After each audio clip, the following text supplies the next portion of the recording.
Nubia Z70 ultra. নোবিয়ার যে Z সিরিজের ফোনগুলো এগুলো কিন্তু সবসময় একেবারে টপ অফ দ্য লাইন যে ফ্ল্যাগশিপ প্রসেসর, ক্যামেরা, ব্যাটারি সব কিছু নিয়ে মার্কেটে আসে।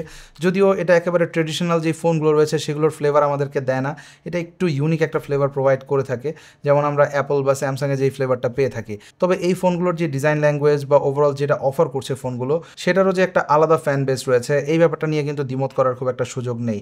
আদারওয়াইজ নোবিয়া এতদিন যাবৎ এই ফোনগুলো বের করতো না মার্কেটে, এবং তাদের যে স্টেরিলাইট ভার্সন এটা আপনারা দেখেছেন, যেটা তারা বিভিন্ন সিরিজের ফোনে কিন্তু ইমপ্লিমেন্ট করে থাকে। তো আমাদের মধ্যে অনেকেই রয়েছে যারা এই ধরনের ইউনিকনেস পছন্দ করে, স্পেশালি ফোনগুলো গেমারই একটা ভাইব কিন্তু দেয়। তো আজকে আমাদের স্টুডিওতে যে ফোনটা রয়েছে এটা নোভিয়ার জেড সিরিজের একেবারে সব থেকে latest and highest and flagship Z70 ultra, এবং এই ফোনটা কিছুদিন আগে রিলিজ হয়েছে, ইনফ্যাক্ট 4-5 দিন আগে রিলিজ হয়েছে, এবং আসার একেবারেই পরপর গরম গরম ফোনটা আমাদের স্টুডিওতে পাঠিয়ে দিয়েছিল tech and talk BD. So তাদেরকে অসংখ্য ধন্যবাদ। তো এই ফোনটা আমরা বেশ কয়েকদিন ধরে ব্যবহার করছিলাম, এবং এটার মোটামুটি একটা ক্লিয়ার আইডিয়া আমার হয়েছে যে ফোনটা আসলে কেমন, বা এটা যেই প্রাইস রেঞ্জে বর্তমানে আপনারা বাংলাদেশে পাবেন, যদিও এখন যে প্রাইস সেটা একটু বেশি। আপনারা জানেন আনঅফিসিয়াল বলেন অফিসিয়াল যে কোনো ফোন যখন আসে তখন কিন্তু প্রাইসটা ইনিশিয়ালি একটু বেশি থাকে, এবং আমরা সবসময় রিকমেন্ড করে থাকি আপনাদেরকে যে একটু ধৈর্য ধরতে, যাতে করে আপনারা অ্যাপ্রোপ্রিয়েট প্রাইসে ডিভাইসগুলো কিনতে পারেন। তো এটার ক্ষেত্রেও ব্যতিক্রম না, আপনারা একটু ধৈর্য ধরলে হয়তো যারা এই ধরনের ইউনিক ডিভাইস পছন্দ করে থাকেন, কিছুদিন পর প্রাইসটা কিন্তু অনেক রিজনেবল একটা কন্ডিশনে চলে আসবে। তো এই মুহূর্তে এটার যে 12/256 GB ভেরিয়েন্ট, সেটার দাম সম্ভবত 1,10,000 টাকার আশেপাশে, কিছু উপর নিচ হতে পারে। তারপরে রেফারেন্স নাম্বারটা এটাই, এবং আমি ট্রাই করবো যে আমার ডিসক্রিপশনে আপডেটেড প্রাইসটা রাখতে, আর আপনারা চাইলে টেক অ্যান্ড টক বিডির সাথে যোগাযোগ করে এক্স্যাক্ট প্রাইসটা জেনে নিতে পারবেন। এনিওয়েজ, এখন চলে যাব ডিভাইসটার একেবারে ডিটেলে। আর এই ডিভাইসটা বা নুবিয়ার যে কোনো ডিভাইসে আসলে ডিজাইন নিয়ে কিছুটা কথা না বললেই না, কারণ এই ফোনটাতে কিন্তু বেশ ইউনিক একটা ডিজাইন প্যাটার্ন আপনারা দেখতে পাবেন, যেটা অন্যান্য কোনো ফোনের সাথে মিলবে না খুব একটা। হ্যাঁ, যদিও অনেকে আর্গুমেন্ট করতে পারে যে এটার যে গোল্ড ভার্সন বা কিছুটা সিলভারি টাইপের যে কালারটা রয়েছে, সেই কালারের যেই মাঝখানের ক্যামেরা হাউজিংটা, সেটাতে অনেকটা পিক্সেল টাইপের একটা ভাইব দেয়। বাট আপনারা যদি আবার ব্ল্যাক কালারটা দেখেন, এটা কিন্তু পুরোটাই গ্লাস ব্যাক, এবং এটা ম্যাট ফিনিশের ব্যাক। যদিও ক্যামেরা হাউজিংয়ের এই পার্টটাতে, অর্থাৎ নিচের পার্টটাতে এক পোর্শনে গ্লসি আর এক পোর্শনে ম্যাট, তবে এখানে আপনারা খুব বেশি কন্ট্রাস্টি লুক পাবেন না। আর এখানে দেখতেই পাচ্ছেন ক্যামেরার ডাবল বাম্প রয়েছে, অ্যাজ ইউ ক্যান সি। একটা বাম্প তো থাকছেই, যেটা এই ক্যামেরাগুলোর জন্য। আর মেইন যে ক্যামেরা, যেটা 50 মেগাপিক্সেলের একটা সেন্সর, এবং এটা one of the largest sensor. So এটাতে কিন্তু আরও এক্সট্রা বাম্প রয়েছে, এবং এটার পাশে আপনারা নুবিয়ার যে ট্রেডিশনাল বা তাদের যে একটা ইউনিক রেড কালার রিং, সেটা আপনারা দেখতে পাবেন। এবং এটা কিন্তু থ্রু আউট দ্য ফোন আপনারা দেখতে পাবেন, লাইক এখানে তাদের নিও ভিশন একটা লোগো দেখতে পাবেন। তারপর আপনারা এখানে পাওয়ার বাটনে দেখতে পাচ্ছেন আলাদা টেক্সচার করে কিন্তু একটা অ্যাকসেন্ট কালার বাটন রয়েছে। আর হ্যাঁ, এই ফোনে কিন্তু আপনারা একটা ক্যামেরা শাটার বাটনও পাচ্ছেন, যেটা 2 স্টেজ, অর্থাৎ হাফ প্রেস করে আপনারা ফোকাস করতে পারবেন এবং ফুল প্রেসে আপনারা ফটো ক্যাপচার করতে পারবেন। আর এটার যেই ক্যামেরা বাটন, এটার বেস্ট পার্ট হচ্ছে এটার পজিশনিং। এটা কিন্তু ন্যাচারালি যখন আপনি ফোনটা হোল্ড করবেন, আপনার যে ইন্ডেক্স ফিঙ্গার সেটা কিন্তু অটোমেটিক্যালি এখানে চলে যাবে, এবং আপনাকে খুব একটা জিমন্যাস্টিক করতে হবে না যে কোথায় আপনি প্রেস করবেন, যেটা আমি অ্যাপলের 16 প্রো বা প্রো ম্যাক্স সেই ফোনে দেখেছিলাম। এবং সেটাতে আবার জেস্টার নেভিগেশনও রয়েছে, যেটা একটু ডিফিকাল্ট হয়ে যায় যাদের ফিঙ্গার অনেক ছোট তাদের জন্য। বাট এইটাতে কিন্তু আপনারা একেবারে ন্যাচারাল একটা পজিশনিং পাবেন। তো এই ব্যাপারটা ভালো লেগেছে। আর এছাড়াও এখানে কিন্তু আপনারা আরেকটা স্লাইডার পাচ্ছেন, যেটা কাস্টমাইজেবল, এবং এই স্লাইডারেও কিন্তু আপনারা আপনাদের পছন্দসই যে কোনো কিছু অ্যাসাইন করতে পারবেন। যেমনটা এখানে দেখতে পাচ্ছেন আমাদের ফ্ল্যাশ লাইট দেওয়া হয়েছে, সো আপনারা এটা প্রেস করলে ফ্ল্যাশ লাইট জ্বলে উঠবে। এছাড়া গেম স্পেসও আপনারা অ্যাড করে রাখতে পারবেন। তো একটা গেমিং ফোন হিসেবে এই ফিচারগুলো কিন্তু সবসময় একটা গেমারকে অ্যাডেড ভ্যালু দেয়। এছাড়া বটমে আসলে আপনারা টিপিক্যালি সব কিছু পেয়ে যাবেন, লাইক ডুয়েল ন্যানো সিম কার্ড স্লট রয়েছে, এছাড়া টাইপ সি পোর্ট থাকছে, এবং বটম ফায়ারিং স্পিকার, যেটা আপনাকে কিন্তু ফ্রন্টের সাথে মিলে স্টিরিও সাউন্ড প্রোভাইড করবে অফকোর্স। এবং এটার যে স্টিরিও সাউন্ড কোয়ালিটি সেটা যথেষ্ট পরিমাণ লাউড হয়, যদিও এটাতে মানে আইফোনের মতো বা স্যামসাংয়ের মতো আমি অতটা ক্রিস্পিনেস বা ক্ল্যারিটি দেখিনি, কিছুটা পিছিয়ে পড়বে, বাট এটাতে লাউডনেস কিন্তু গুড এনাফ থাকে। তবে নুবিয়ার অন্যতম সিগনেচার একটা ফিচার হচ্ছে তাদের একেবারে কোনো রকম ডিস্ট্র্যাকশন ছাড়া ডিসপ্লে, কারণ তারা কিন্তু বেশ কয়েকটা জেনারেশন ধরেই আন্ডার ডিসপ্লে ক্যামেরা ইমপ্লিমেন্ট করে আসছে তাদের ফোনে। ইনফ্যাক্ট এটা সম্ভবত 7th জেনারেশন। সো এখন আপনারা আরও রিফাইন্ড ওয়েতে এই ক্যামেরা যে আন্ডার ডিসপ্লে ক্যামেরা সেটা পাবেন। যদিও আন্ডার ডিসপ্লে ক্যামেরা আসলে তাদের জন্য যারা সেলফি নিয়ে খুব বেশি সিরিয়াস না, এবং এটা আপনারা ক্যামেরা সেকশনে যখন সেলফি নিয়ে আলোচনা করবো তখন আরও ক্লিয়ারলি বুঝতে পারবেন কেন আমি এটা বলছি। বাট আমরা যদি ইমপ্লিমেন্টেশনটা দেখি, আই হ্যাভ টু সে যে এটাতে আসলে কোনো ক্যামেরা রয়েছে নিচে, এটা কিন্তু আসলে বোঝার খালি চোখে কোনো উপায় নেই, এবং আপনি পুরোটা একটা ডিসপ্লে হিসেবে এনজয় করতে পারবেন। সো কন্টেন্ট ওয়াচিংকে কিন্তু এটা নেক্সট লেভেলে নিয়ে যাবে। আর আপনারা যারা মনে করছেন যে ছোট্ট একটা পাঞ্চল আসলে কতটুকু ডিফারেন্স ক্রিয়েট করে, ওয়েল, আপনি যখন এটাতে কোনো কন্টেন্ট দেখবেন তখন আসলে বুঝতে পারবেন এটা night and day difference create করে, এবং এটার জন্য আপনার কাছে মনে হবে অলমোস্ট আপনি টিভির একটা ফিল পাচ্ছেন এই ফোনের মধ্যেই। এবং ডিসপ্লে ফিচার কিন্তু শুধু এখানেই থেমে যাবে না, এটাতে আপনারা 144 হার্জের একটা ডিসপ্লে পাচ্ছেন। তাছাড়া এটাতে 1 বিলিয়ন কালার, HDR10+ সাপোর্ট, পাশাপাশি 1.5K রেজলিউশন, সব মিলিয়ে মানে এটা একটা কমপ্লিট ফ্ল্যাগশিপ প্যাকেজ। ইভেন ব্রাইটনেসও আপনারা পাচ্ছেন 2000 নিটস। সো আউটডোরে যারা অনেক বেশি ফোনটা ব্যবহার করবেন তাদের জন্য ভিজিবিলিটি নিয়েও খুব একটা ইস্যু হবে না। Hand just look at this display, এটাতে বেজেল কতটা ন্যারো আপনারা দেখতেই পাচ্ছেন, আর এখানে বেজেলের কিন্তু একেবারে সিমেট্রি রয়েছে। যদিও বটম চিনটা আমার কাছে একটু বড় মনে হয় compare to 3 other sides, but এটার জন্য আপনার অনেক বেশি ট্রেন্ড আই হওয়া দরকার, আদারওয়াইজ এটা অনেকেই হয়তো নোটিস করবেন না। আর এই ধরনের একটা ডিসপ্লেতে আসলে গেম খেলার চেয়ে মজার আর কোনো কাজ হতে পারে বলে মনে হয় না। এবং নুবিয়া যেহেতু সবসময় গেমিং সেন্ট্রিক ফোন বানিয়ে থাকে, আর তারা এখানে ডেডিকেটেড বেশ কিছু জিনিসপত্র দিয়ে থাকে গেমিংয়ের জন্য, লাইক তাদের যে গেম স্পেস একটা অপশন রয়েছে যেমনটা দেখতে পাচ্ছেন, গেম স্পেস এখন আমরা এই বাটনে অ্যাসাইন করে রেখেছি। তো এখানে গিয়ে আপনারা বেশ কিছু কাস্টমাইজেশন অপশন পাবেন, পাশাপাশি এখানে আপনার কোন গেমগুলো রয়েছে সেগুলো আপনারা এখানে দেখতে পাবেন। আর এখান থেকে কিন্তু আপনারা পারফরমেন্স মোডও সিলেক্ট করতে পারবেন, যেটা আপনার পারফরমেন্সে কিন্তু স্লাইটলি হলেও কিছুটা ইম্প্রুভমেন্ট আনবে। আর হ্যাঁ, বলতে ভুলে গেছি, এই ফোনটাকে কিন্তু পাওয়ার করছে স্ন্যাপড্রাগনের একেবারে লেটেস্ট অ্যান্ড গ্রেটেস্ট 8 এলিট। তো এটাতে Geekbench 6 এর রেজাল্ট দেখেই বুঝতে পারছেন পারফরমেন্স কেমন আপনারা এক্সপেক্ট করতে পারেন। আর নুবিয়া কিন্তু সবসময় একেবারে লেটেস্ট যে প্রসেসরগুলো রয়েছে সেগুলো দিয়েই তাদের গেমিং যে হাই এন্ড ফোনগুলো রয়েছে সেগুলো নিয়ে আসে। তবে এই ফোনটাতে একটা প্রবলেম আমি দেখেছি যখন আমি স্ট্রেস টেস্ট দিচ্ছিলাম ওয়াইল্ড লাইফে। তো এটাতে বেশ কয়েকবার ওয়াইল্ড লাইফ স্ট্রেস টেস্ট সেটা কিন্তু অনেক বেশি ইন্টেন্সিভ হয়ে থাকে। আপনারা জানেন 20 লুপস এটা রান করে ফোনে, তো অনেক ফোনই কিন্তু হিউজ থ্রটলের সম্মুখীন হয় এবং এটা কমন। এটা এমন না যে এই ফোনটাতেই প্রথম হয়েছে, বাট এটাতে আনকমন যে ব্যাপারটা ঘটেছে তা হলো ফোনটা সম্ভবত বন্ধ হয়ে গিয়েছিল, তো আমরা আমাদের রেজাল্টটা আসলে পাইনি। আর এটার কারণটা ছিল ফোনটা অতিরিক্ত মাত্রায় গরম হয়ে যাওয়া। তো এটাতে আসলে হিট ডিসিপেশন অত বেটার আমার মনে হয় না করতে পেরেছে নুবিয়া, বা এটার আরেকটা কারণ হতে পারে যে তারা আসলে প্রসেসরকে খুব বেশি থ্রটল করেনি বা করার চেষ্টা করেনি, যার কারণে প্রসেসর যখন ফুল সুইংয়ে রান করে তখন কিছুটা গরম না, অনেকটা বেশি গরম হয়ে যায়। ইভেন এটা আপনারা লক্ষ্য করবেন যখন আপনারা ফোনটা দিয়ে অনেক বেশি ছবি তুলবেন বা ক্যামেরা অনেক বেশি ব্যবহার করবেন।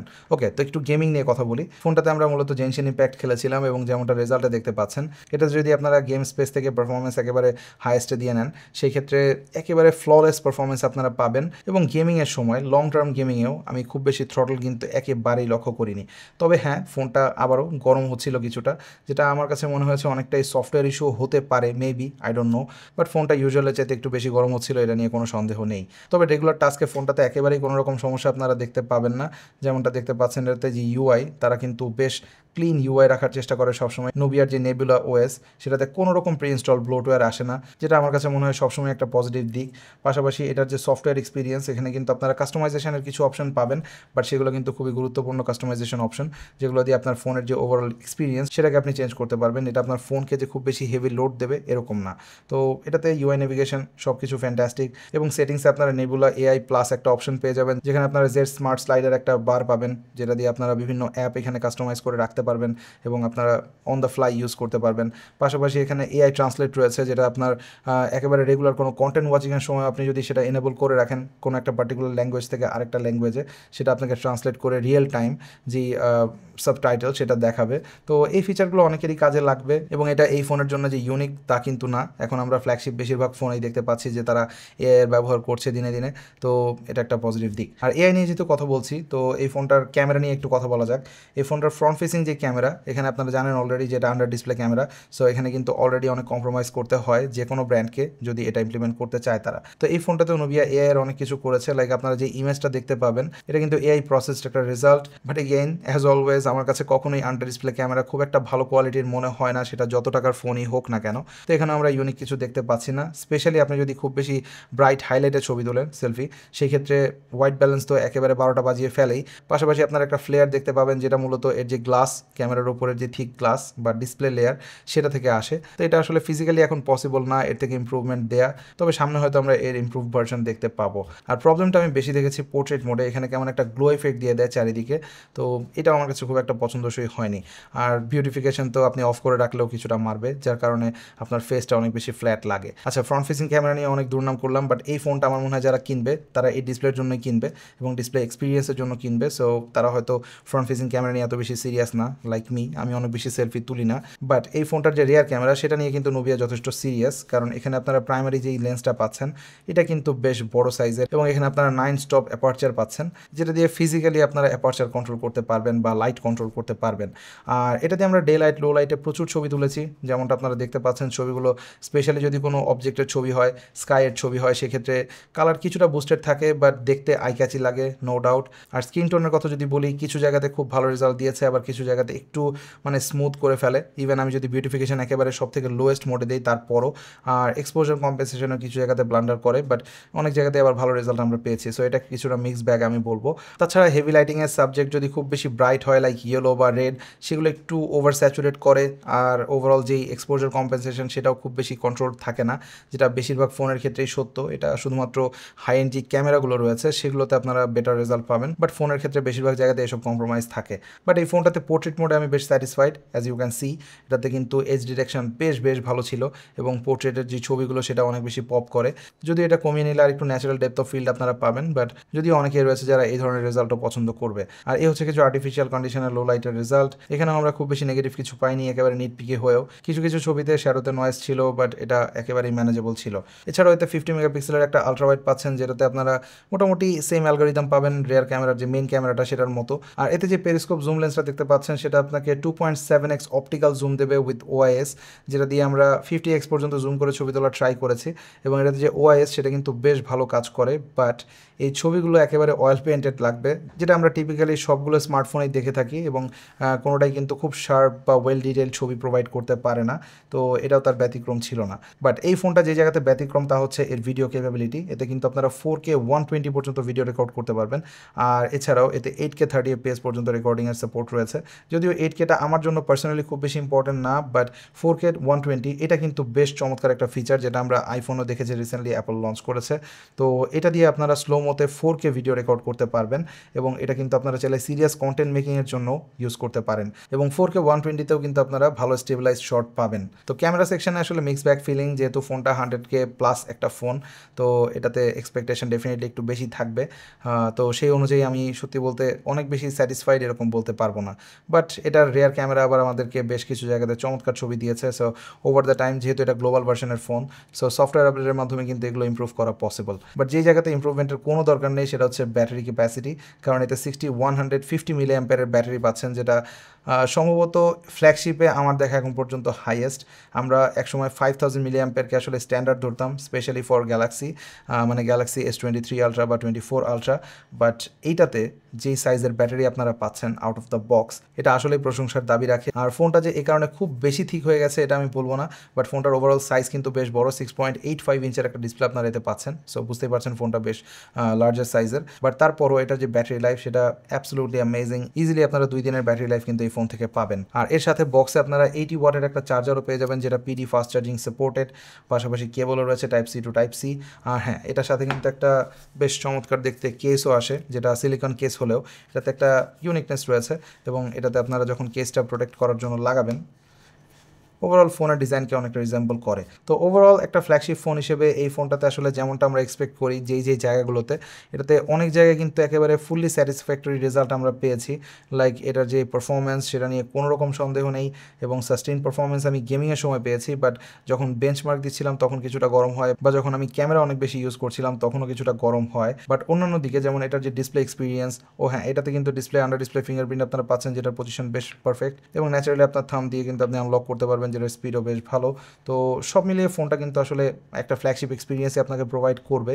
তবে আমি বলবো প্রাইসটা আরেকটু কমলে তখন নিতে, যাতে করে কেনার পর আপনাকে খুব বেশি রিগ্রেট করতে না হয়। তারপরও ফাইনাল ডিসিশন অ্যাজ অলওয়েজ আপনাদের।